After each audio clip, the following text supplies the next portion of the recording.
তুমি কি জানো, মন খারাপ থাকলেও শরীরও অসুস্থ হয়ে যায়? প্রতিদিন সময় দাও একটু তোমার নিজেকে। সূর্যের আলোতে 10 মিনিট ভালোভাবে হাঁটো, গভীর শ্বাস নাও, দেখবে মাথা হালকা লাগছে।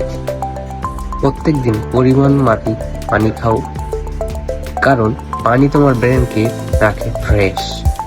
আর নিজের হেলথকে ভালো রাখতে শর্করা জাতীয় খাবার ত্যাগ করো এবং এক্সারসাইজ নিয়ম মতো টুকটাক একটু করো।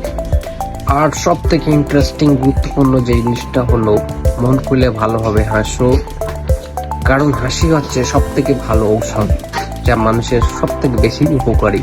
শরীর মন দুটো একে অপরের বন্ধু, একজন ভালো থাকলে আর অন্যজন অনেক ভালো থাকে।